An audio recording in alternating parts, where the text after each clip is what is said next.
কোনো মরদেহ যেন বেওয়ারিশ হিসেবে না হয়ে মৃতের নিজ পরিচয় এবং বন্ধু স্বজনের যত্নে দাফন হয় সরকার প্রধান হিসেবে এমন চাওয়ার কথা জানিয়েছেন প্রধান উপদেষ্টা ড.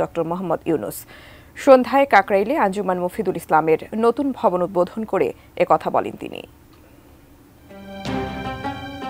ঢাকায় আঞ্জুমান মফিদুল ইসলামের কাজ শুরু 1947 সালের সেপ্টেম্বরে। জাতি ধর্ম নির্বিশেষে ফ্রি অ্যাম্বুলেন্স সার্ভিস, এতিমখানা, স্কুল ও কলেজ পরিচালনা, দুস্থ ও অক্ষমদের সাহায্য এবং দুর্গত এলাকায় ত্রাণ কাজের পাশাপাশি বেওয়ারিশ ও অসচ্ছল লোকদের লাশ দাফন এই প্রতিষ্ঠানের গুরুত্বপূর্ণ কাজ। সোমবার ঢাকার কাকরাইলে প্রধান উপদেষ্টা ড. মোহাম্মদ ইউনূসের হাতে উদ্বোধন হল দাতব্য এ প্রতিষ্ঠানের নতুন ভবন আঞ্জুমান JR টাওয়ারের।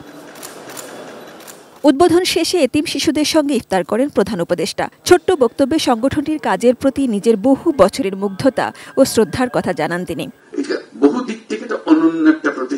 প্রধান উপদেষ্টা চান অনেক ভালো কাজের সংগঠন আঞ্জুমানে মফিদুল ইসলামকে কিছু কাজ আর করতে না হোক। Vision hot and cool AC 4-way solenoid valve টেকনোলজিতে হিটিং ও কুলিং দুই মোডেই কাজ করে সমানভাবে। Vision hot and cool AC. মানুষের যে অসহায়ত্বে এগিয়ে আসতে হয় আঞ্জুমানকে, সেটি যেন আর না থাকে। বেওয়ারিশ লাশ যেন আমাদের কারণ না থাকে, এটা আমরা কামনা করি। আমরা এমন একটা সমাজ বানাই যে আঞ্জুমানে মফিদুল ইসলামের কাজ আর নাই। এটি আমাদের লক্ষ্য। দাফন করে অত্যন্ত সুন্দর কথা, কিন্তু আমাদের লক্ষ্য যেন কারো লাশ বেওয়ারিশ হিসেবে না থাকে।